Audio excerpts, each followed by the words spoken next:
Saudara, jika beberapa waktu lalu sejumlah elit partai politik termasuk sosok-sosok yang akan diusung menjadi calon presiden sudah memanaskan mesin politik, dan saat ini kendaraan politik sudah bergerak dan mulai berlomba-lomba mencapai tujuan. Tujuan jangka pendek sebelum Pilpres 2024 dimulai, yakni menggait tokoh-tokoh potensial untuk disandingkan menjadi calon wakil presiden. Di Pilpres nanti, saudara, dan yang kini tengah disorot, yakni bakal calon wakil presiden yang kini tengah digodok PDI Perjuangan untuk mendampingi Ganjar Pranowo.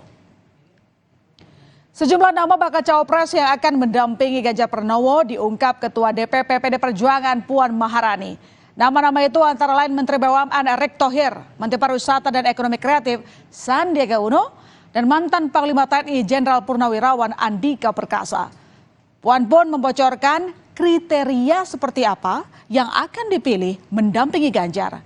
Menurutnya, PDI Perjuangan akan memilih sosok yang sesuai dengan visi dan misi, bisa bekerja dengan Ganjar Pranowo, cinta tanah air, punya jiwa nasionalisme, serta punya rekam jejak yang bagus. Dan begitu nama-nama dimunculkan PDI Perjuangan, sejumlah tokoh tadi mulai bereaksi. Salah satunya saudara Sandiaga Uno. Saat bertemu bakal capres Ganjar Pranowo, Ketua Badan Pemenangan Pemilu Partai Persatuan Pembangunan itu mengaku memiliki kedekatan yang baik dengan Ganjar. Namun menurut Sandi, keputusan bakal capres dan cawapres ada di tangan pimpinan partai politik. Kita punya chemistry yang baik dan dalam minggu ini aja sudah hampir 3 kali bertemu, jadi hubungan kami memang baik, tapi keputusan capres-cawapres itu adalah di pimpinan partai politik. Tapi yang menarik dan jadi sorotan yakni langkah mengejutkan PDI Perjuangan yang memunculkan sejumlah nama bakal cawapres dari luar lingkaran koalisi. Namanya yakni Ketua Umum Partai Kebangkitan Bangsa Muhaimin Iskandar yang kita ketahui bersama sudah menjalin koalisi dengan Partai Gerindra dengan Prabowo Subianto sebagai bakal capres yang diusung. Nah, banyak yang bertanya-tanya strategi dan peran apa yang sedang dimainkan PDI Perjuangan.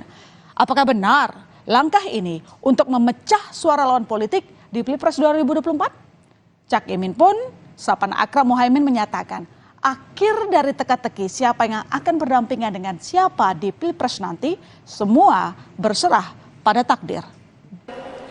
Yang pertama hadir bersama kita, Ketua Umum Gerindra Pak Haji Prabowo.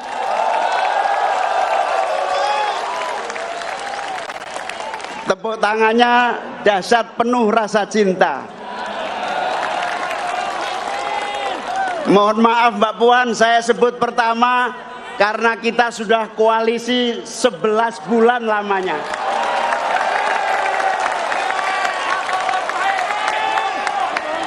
Hanya sebentar. Hanya takdirlah yang menentukan nasib kita. Oke, lalu bagaimana respons Gerindra sebagai teman koalisi PKB menanggapi pernyataan takdir dari Cak Imin? Dan sejauh ini Gerindra menegaskan hubungan mereka dengan PKB berjalan baik. Gerindra pun memastikan tetap setia berkoalisi dengan PKB. Bahkan Gerindra mengklaim hingga kini Cak Imin masih kandidat terkuat bakal cawapres yang akan mendampingi Prabowo Subianto. Masih hangat dan masih saling mempercayai, saling menghargai. Baik pembicaraan antara Gerindra dengan PKB ataupun pembicaraan antara PKB dengan Gerindra. Apa itu? Yakni pembicaraan bahwa keduanya untuk saling bekerja sama, membangun kerjasama politik 2024. Dan berkali-kali kami mengatakan bahwa Ketua Umum Partai Kebangkitan Bangsa adalah orang yang memegang posisi paling utama untuk mendampingi calon wakil presiden di Pak Prabowo Subianto. Kendati Gerindra menyatakan demikian, godaan-godaan politik ditambah anasir-anasir publik terus meluas, menginterpretasikan segala kemungkinan yang terjadi pada PKB. Publik menilai berbagai sinyal kedekatan Cak Imin dengan PDI Perjuangan dan Presiden Joko Widodo sulit ditampik. Mulai dari kedekatan mereka di peringatan Harlah ke-25 PKB hingga unggahan Ganjar Pranowo saat bertemu Cak Imin belum lama ini. Nah, pada undangan Pada unggahan di akun Instagram pribadinya, saudara, Ganjar bahkan menuliskan keterangan foto. Biar energinya makin bertambah, Gus Imin ternyata memilih minuman berwarna merah. Kelakar Ganjar. Dari sinilah publik menafsirkan bisa saja koalisi PKB dengan Gerindra jelang Pilpres akan berubah. Kalau dilihat dari sisi ini, saya membacanya tentu saja proposal atau bargaining yang masih diharapkan oleh PKB adalah koalisi mana yang ingin atau berani menempatkan Gus Imin untuk menjadi cawapresnya. Oke, ditahan di situ. Proposalnya tidak koalisi masih sangat terbuka. Dan tidak hanya Cak Imin, saudara, sosok yang dibidik PD Perjuangan berasal dari luar koalisi. Ada Ketua Umum Partai Demokrat Agus Harimurti Yudhoyono yang juga masuk dalam radar PDI Perjuangan. Nah, saat ini seperti diketahui, Partai Demokrat merupakan mitra koalisi dari Partai Nasdem dan Partai Keadilan Sejahtera yang mengusung mantan Gubernur DKI Jakarta Anies Baswedan sebagai bakal capres. Jauh sebelum PDI Perjuangan menunjukkan kedekatan dengan Cak Imin, AHY sudah lebih dulu dalam tanda kutip didekati PDI Perjuangan. 18 Juni 2023 lalu, Ketua DPP PDI Perjuangan Puan Maharani bertemu saat dengan AHY di Komplek Gelora Bung Karno. Setelah masing-masing berolahraga di sana. Nah, pertemuan yang sederhana namun penuh simbol. Kendati memang saat ditanya soal kemungkinan bergabungnya dua partai politik ini di Pilpres, AHY menjawab pihaknya dan PDI Perjuangan sejauh ini menghormati komitmen koalisi masing-masing. Mengembrace itu artinya menyadari posisi kedua partai, justru tadi sangat terbuka akhirnya. Kalau ada yang bertanya kesepakatan seperti apa, kami sama-sama sepakat ingin pemilu 2024 ini berjalan dengan damai. Tidak terjadi perpecahan, tidak terjadi polarisasi atau benturan yang sangat keras.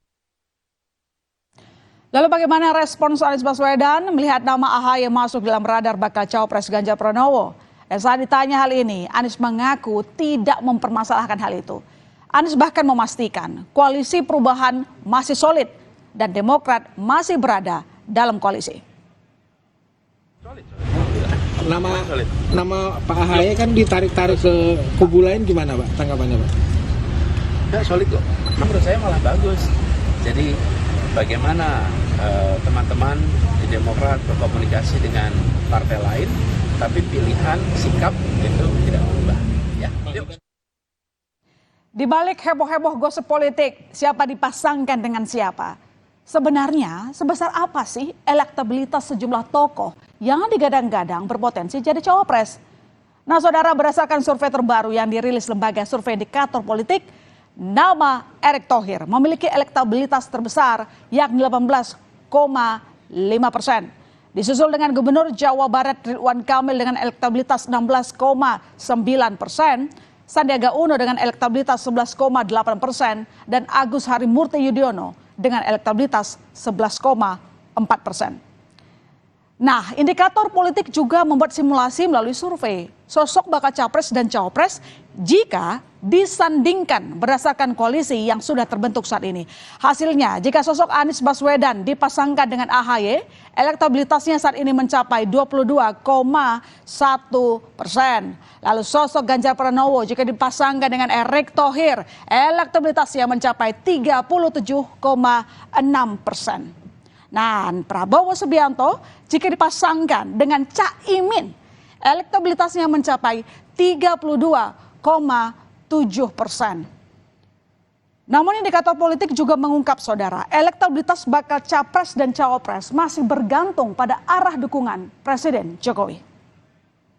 Kalau tren approval rating Presiden Jokowi masih tinggi, semua capres dan cawapres berlomba-lomba ingin mendapatkan berkahnya. Dan pada titik itu, Pak Jokowi akan sangat menentukan siapa yang menjadi capres dan siapa yang menjadi cawapres. Dan jangan lupa, sekali lagi, meskipun Pak Jokowi approval ratingnya turun sekalipun, karena pemilu diadakan pada saat beliau masih menjadi presiden, efeknya juga penting secara elektoral. Jadi lagi-lagi itu. Kendati pendaftaran capres-cawapres tinggal menghitung bulan, dinamika koalisi partai politik masih dinamis dan masih sangat bisa dibongkar pasang. Belum lagi jika memang dukungan politik Jokowi masih berpengaruh dan ditunjukkan sang presiden kepada publik. Tapi sebaiknya memang para tokoh bakal capres dan cawapres ini tidak hanya berharap pada endorsement Jokowi, tapi juga mulai bisa beradu gagasan untuk meyakinkan publik bisa memimpin Indonesia.